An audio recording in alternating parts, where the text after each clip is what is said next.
Hola a todos, hoy vamos a hablar de sinusitis fúngica, que es la infección de los senos paranasales causadas por hongos, ¿sí? Bueno, como para empezar a hablar, los hongos se encuentran en el aire y con cada respiración, con cada ventilación, nosotros la inhalamos y las esporas se alojan en la mucosa nasal y empiezan a formar parte de la flora normal, ¿sí? Y en personas que son inmunocompetentes y que no tienen ninguna alteración, normalmente los macrófagos, a través de diferentes cascadas de la inflamación, reclutan neutrófilos y esas esporas son fagocitadas. Pero en pacientes que tienen por ahí alguna alteración de la inmunidad o tienen alguna alteración anatómica, ya sea algún desvío septal, algún cornete bulloso o alguna alteración en el drenaje de los senos paranasales, hace que se alojen los hongos y empiecen a generar una sinusitis. Normalmente, alrededor de un 20% de la población va a cursar con un cuadro de sinusitis crónica en algún momento de su vida y un mínimo porcentaje de estos son de origen fúngico. La mayoría de las rinitis fúngicas son causadas por hongos oportunistas y la virulencia va a depender más que nada del hongo, del tipo de hongo y de la susceptibilidad del paciente. La susceptibilidad del paciente más que nada va a tener que ver con la inmunidad. Y después, esto que dice de la histopatología es importante para diferenciar la enfermedad invasiva de la no invasiva. Lo histopatológico es con lo que se hace el diagnóstico y hay hongos que pueden, digamos, invadir la mucosa o la parte ósea y eso es lo que después va a diferenciarse de que sea una invasiva o no invasiva, ¿sí? Algunos de los patógenos son el Aspergillus, tiene diferentes tipos de Aspergillus, que es el más frecuente, alrededor del 60%, y otros patógenos que pueden ser también es el Mucor, el Fusarium, el Blastomyces. Esto es un poco más o menos lo que le comenté recién, de que la alteración o la patología, la gravedad va a depender de diferentes aspectos, lo que son los factores anatómicos, ¿sí? Los factores inmunes del huésped.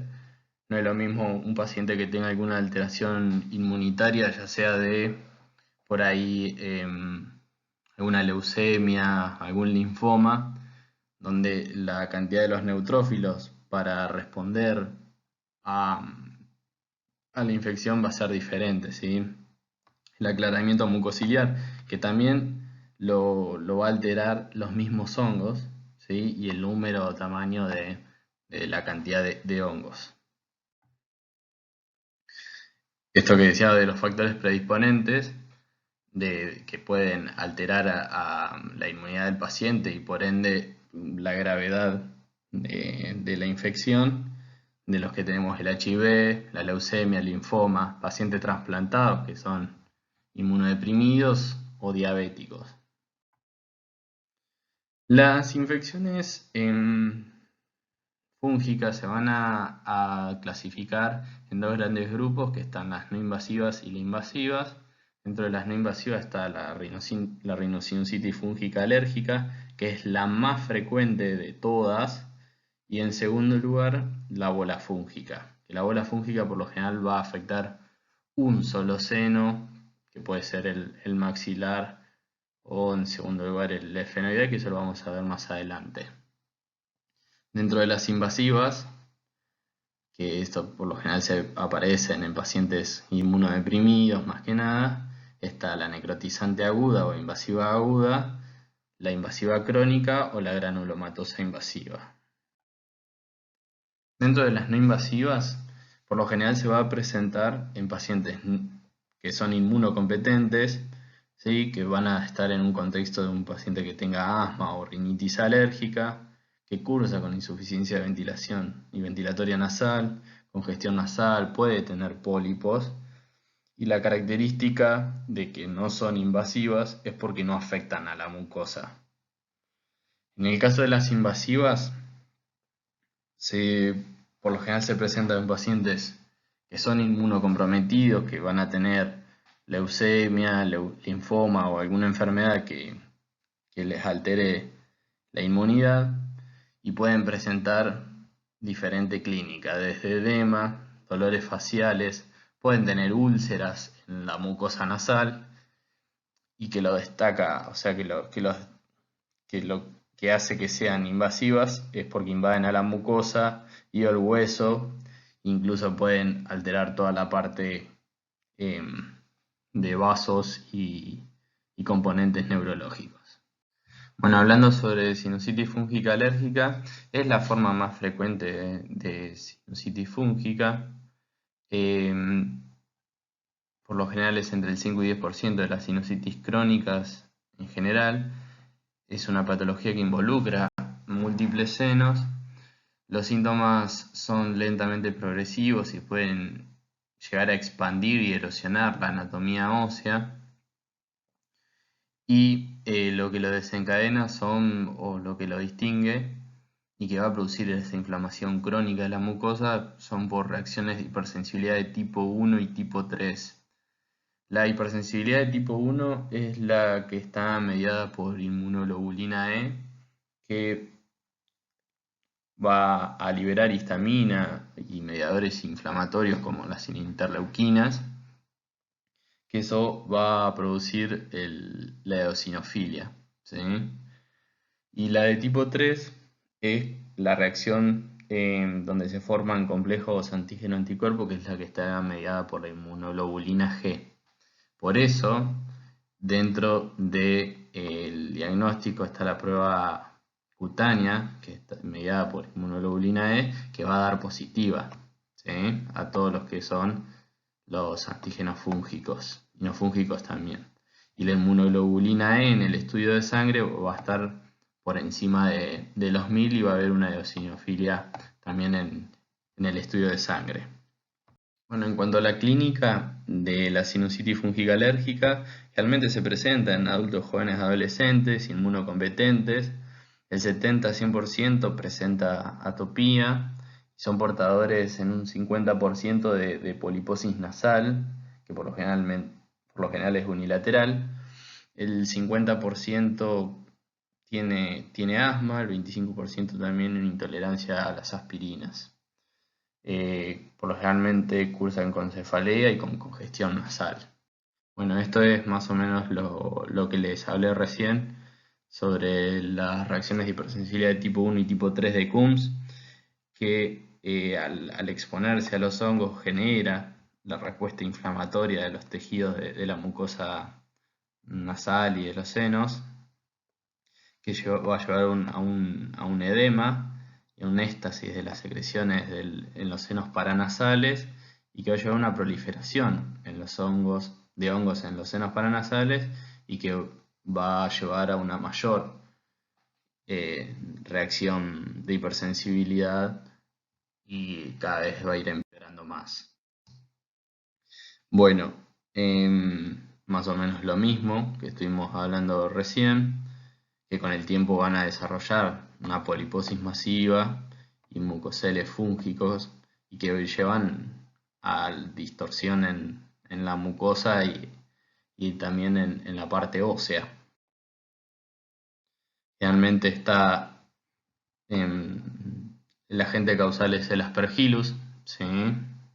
Más del 60%. Bueno, en cuanto a los criterios de diagnóstico de la sinusitis fúngica alérgica, estos los que ven en pantalla son los criterios de diagnóstico de Venti-Kuhn, que consta de poliposis nasal, de la presencia de mucina alérgica, esa mucina espesa, los cambios típicos en la tomografía, que ahora vamos a hablar, pero que consta de un aumento de la mucosa de los senos paranasales, una osteitis o un afinamiento del hueso, y las opacidades dentro de los senos ocupados. El cultivo de histología positiva para hongos y la reacción de hipersensibilidad de tipo 1 que se ve a través del test cutáneo, ¿sí? Y acá un video donde se ve toda la mucina, ¿sí? La mucina espesa, la degeneración polipoidea de la mucosa, que es bien típica de la sinusitis fúngica alérgica.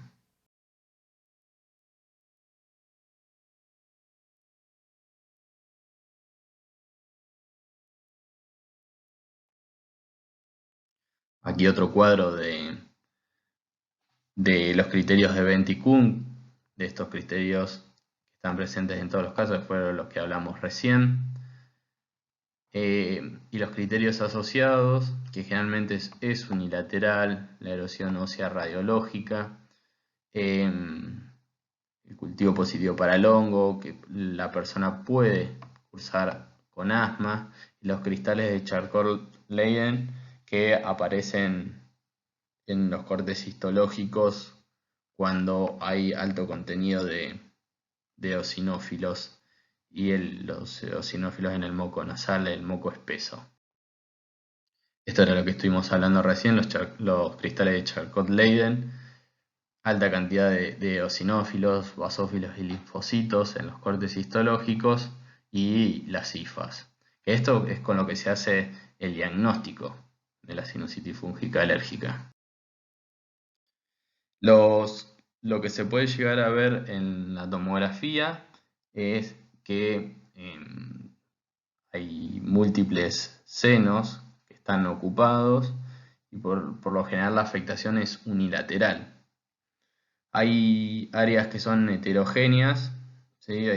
Con una hiperintensidad central, donde se ve también el signo tomográfico del doble halo, y la osteitis reactiva, que es esa inflamación del hueso, que puede llegar a haber también erosión ósea y una remodelación ósea en los casos más avanzados. La resonancia magnética por lo general no se pide en las sinusitis fúngicas alérgicas a menos que haya sospecha de alguna alteración tanto de la órbita o de neurológica, ¿sí? Pero lo que se puede llegar a ver en una resonancia es que los contenidos sinusales en un T1 se pueden ver isointensa o hipointensa y la mucosa periférica es hiperintensa en T1 y T2. ¿Sí? Bueno, el tratamiento de la sinusitis fúngica alérgica es quirúrgico, ¿sí? Para eliminar la mucina alérgica y más que nada para restablecer el drenaje sinusal. El tratamiento, al ser una inflamación, es por eso que en estos cuadros los corticoides funcionan muy bien, porque todas las reacciones de hipersensibilidad van a disminuir y por eso son esenciales tanto como tratamiento en el perioperatorio y en el postoperatorio, así también como los sprays nasales con corticoides y las irrigaciones salinas. Después hay otros tratamientos que hablan de los antileucotrienos, ¿sí? Del montelukast, o antibióticos macrólidos, antiinflamatorios, itraconazol, que son los antifúngicos, pero la realidad es que no hay tanta variación con eso en el tratamiento postquirúrgico. Uno de los papers que hay es que hablan de una dosis intramuscular de omalizumab. El tema es que asociado a spray nasales y dicen que es la mejor respuesta postquirúrgica, el tema es el costo. Bueno, aquí tienen algunas imágenes, ¿sí? Tomográficas y endoscópicas de la sinusitis. Bueno, en este le quería mostrar un video, pero no se los estoy pudiendo mostrar, se lo dejo abajo en la descripción.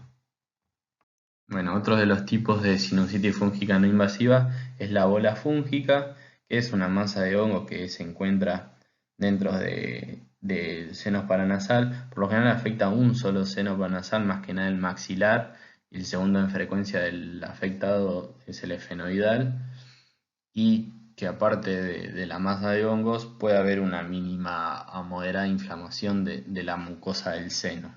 Realmente aparece en pacientes añosos, inmunocompetentes, y algunos relatan de algún arreglo hace años o algún arreglo odontológico. Los síntomas son inespecíficos y muchas veces es de un hallazgo, y pueden cursar con obstrucción nasal, rinorrea o alguna cefalea. La afección sinusal única y la ausencia de pólipos es lo que lo distingue de una rhinositis fúngica alérgica. En cuanto a la tomografía, lo que se ve es la ocupación del seno. La ocupación esa es heterogénea debido a la acumulación de calcio y de fosfato, y entonces eso hace que se vean, por ahí se ve bastante la parte del calcio, y que puede haber una erosión en la parte ósea. En la resonancia magnética, los contenidos de los senos son hipointensos en T1 y T2, y la mucosa circundante puede ser hiperintensa en T2, sobre todo en imágenes contrastadas. El tratamiento es quirúrgico, porque el tratamiento médico es ineficaz, a menos que el paciente tenga alguna alteración y que no se pueda realizar la cirugía por algún motivo. Se hace el tratamiento médico, pero si no, el tratamiento es quirúrgico. Bueno, aquí tienen unas imágenes endoscópicas de, de los senos, de una bola fúngica. Acá se ven todas las colecciones de hongos que se encuentran dentro de los senos, ¿sí? Acá pueden ver otra tomografía y según la tinción de Schiff, cómo se ve todo lo que es la parte de las hifas, y cómo se ve una bola fúngica ya extraída. Aquí les dejo un, un video de una cirugía, que también les dejo, si no, el link abajo para que lo puedan ver. En cuanto a las sinusitis fúngicas invasivas, se caracterizan por invasión tisular, y que aparte pueden llegar a haber una invasión del hongo también en la parte ósea, o alguna invasión tanto vascular y ósea que lleva a la necrosis, ¿sí? Por lo general son en pacientes que están inmunocomprometidos de diabetes, neutropenias por enfermedades hematológicas, HIV, o con pacientes con tratamiento con corticoides prolongados, ¿sí? O pacientes con edad avanzada. Siempre el Aspergillus como germen responsable. También puede ser el Flavus fumigatus o el Niger. Dentro de las sinusitis fúngicas invasivas, como habíamos dicho, se encuentra la rhinositis fúngica invasiva aguda, que por lo general es de días a semanas, y que con frecuencia es rápidamente mortal. Los pacientes al tener la inmunidad afectada, toda la parte de los neutrófilos y macrófagos que median esta infección, entonces está toda afectada, y entonces son de rápida evolución. Y después tenés la fúngica invasiva crónica, que puede progresar de meses a años, y los pacientes por lo general son inmunocompetentes con alguna mínima alteración inmunitaria, ya sea son pacientes diabéticos o con alguna neoplasia maligna hematológica en remisión. Y otro tipo que vamos a hablar después es de la crónica granulomatosa. En cuanto a la rhinosinusitis fúngica invasiva, son de curso agresivo y tienen alta mortalidad, por lo que es una emergencia médica, se la considera así. La invasión de estructuras neurales y vasculares que pueden causar trombosis y que pueden llevar a una isquemia local a distancia y luego una necrosis. El diagnóstico de una sinusitis fúngica aguda invasiva debe considerarse en cualquier paciente inmunocomprometido con síntomas de rinosinusitis por la gravedad que tiene. Un factor de riesgo importante es la neutropenia prolongada. Otros factores de riesgo son el tratamiento prolongado con corticoides sistémicos. La rinositis fúngica aguda invasiva por lo general presenta al principio rinorrea clara, una congestión nasal, pero a medida que avanza la enfermedad puede aparecer fiebre, dolor de cabeza, dolor facial, rinorrea, epistaxis, obstrucción nasal, hipoestesia y edema facial. Y que cuando ya empieza a alterar la parte de la órbita o la parte craneal, ya aparece la alteración en la agudeza visual, déficit del nervio craneal, necrosis facial o palatina.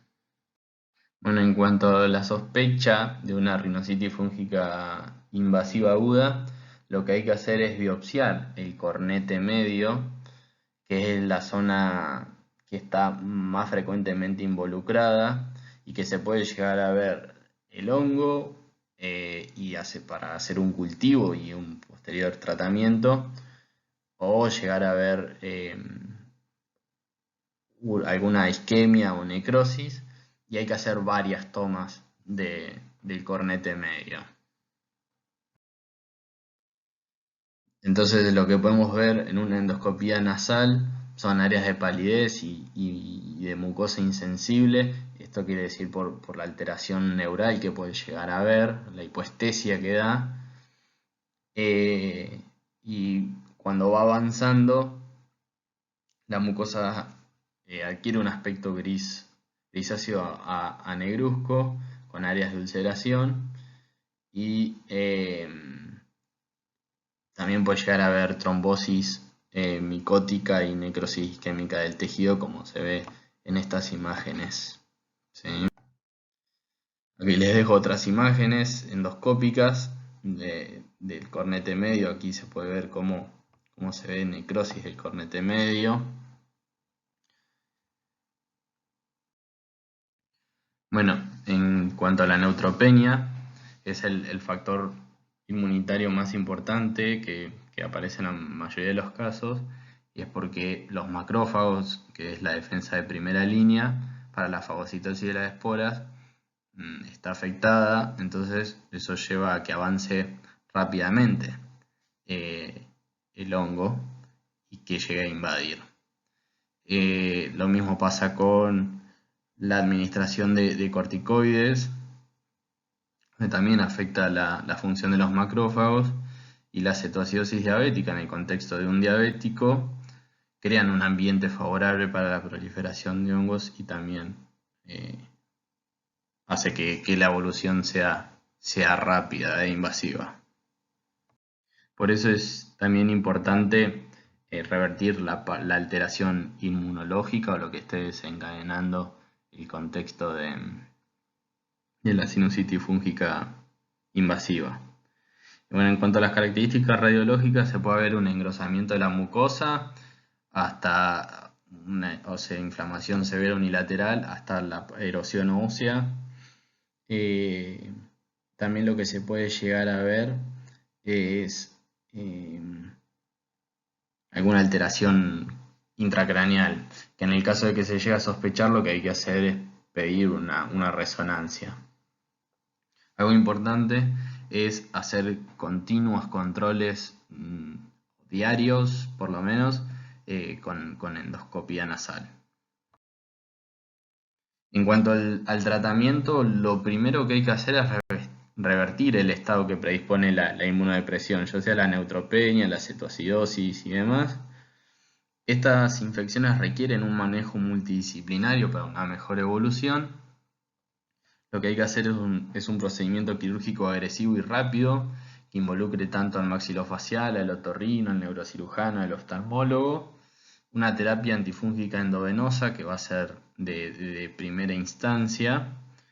Em, y en cuanto al tratamiento antifúngico, se puede iniciar con anfotericina B o el voriconazol es otra opción en pacientes con Aspergillus. Otro de los tratamientos que también están descritos es la cámara hiperbárica. Bueno, aquí lo que tenemos es un algoritmo de tratamiento. Antes de por ahí hacer una cirugía que sea bastante radical, donde hay que sacar toda la parte de tejido isquémico necrótico y hacer una buena toilette, se arranca antes de hacer por ahí el tratamiento quirúrgico o hasta que se arme, por ahí con tratamiento empírico con anfotericina B, una dosis de 5 miligramos kilo día endovenosa, al que se le puede agregar alguna sol. Y una vez en la cirugía se toman muestras del tejido que se van a cultivar y en caso de que sea algún Aspergillus, el tratamiento indicado es voriconazol a una dosis de 6 miligramos kilo endovenosa cada 12 horas y luego va a seguir a una dosis de 4 miligramos kilo cada 12 horas y con una duración de más o menos de 3 meses y que va a depender de toda la clínica y cómo va evolucionando la parte radiológica. Y si no llega a ser un Aspergillus, se puede hacer una inducción con anfotericina B. El tema del riesgo de anfotericina B es que puede llevar ahí a una falla renal y hay que tener cuidado por ver el contexto del paciente porque te puede llevar a una falla multiorgánica y mortalidad, más allá de que este cuadro cursa con alta mortalidad. ¿Sí? Bueno, y entonces al menos 3 semanas y que luego va a pasar con posaconazol o isavuconazol, ¿sí? Con un tratamiento de 3 a 6 meses, por eso son todos tratamientos prolongados. En los beneficios de la cirugía es que se puede biopsiar, se puede cultivar el tejido más allá de hacer el diagnóstico y el debridamiento del tejido necrótico que reduce la carga fúngica en las áreas impenetrables con el antifúngico endovenoso por la estasis venosa y demás por la baja irrigación de esos tejidos. Y la apertura amplia de los senos paranasales que uno puede llegar a hacer por ahí lavados con antifúngicos.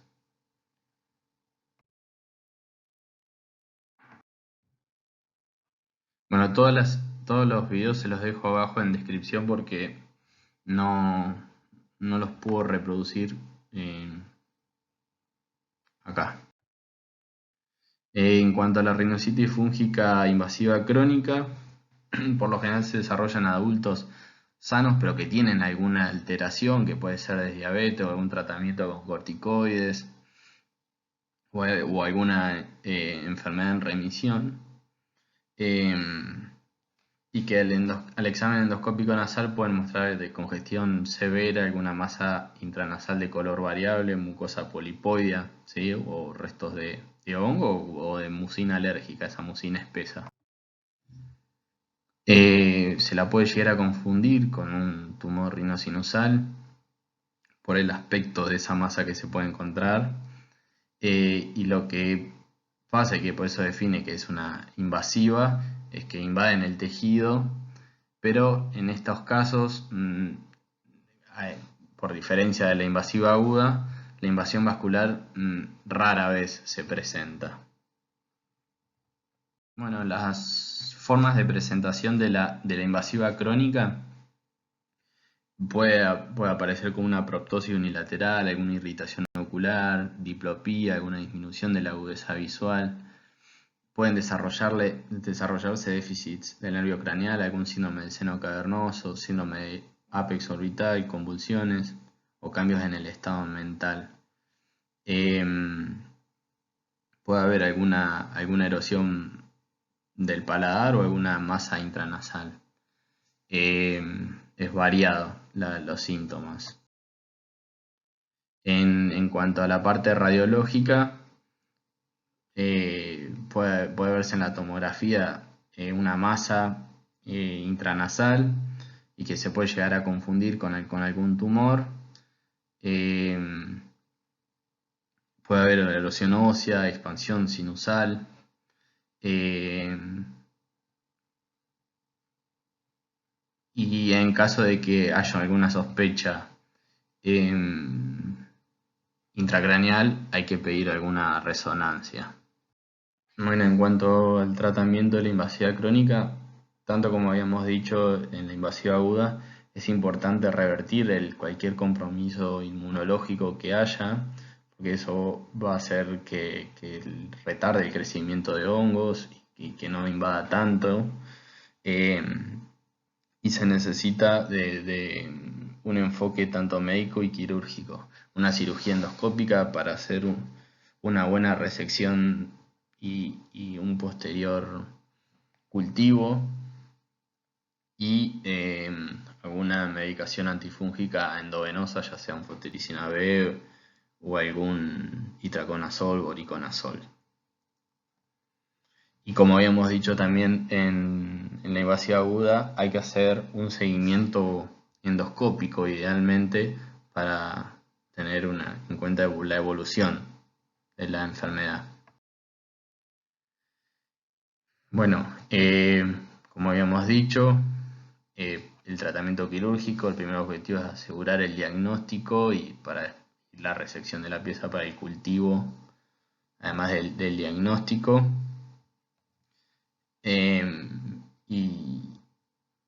Y también la terapia antifúngica. Abajo en la descripción les dejo el video. Y en cuanto a la otra sinusitis que le había dicho, la forma granulomatosa, que es otro tipo de invasiva crónica, la diferencia de esta, que también el agente causal es el Aspergillus, se diferencia histológicamente porque se generan granulomas no caseificantes. El tratamiento es igual, el diagnóstico es igual. El tema es que la mínima diferencia es que en esta sinusitis por ahí no es tan grave como la invasiva crónica normal. Bueno, aquí un resumen de lo que habíamos dicho y los tipos. Y muchas gracias por su atención.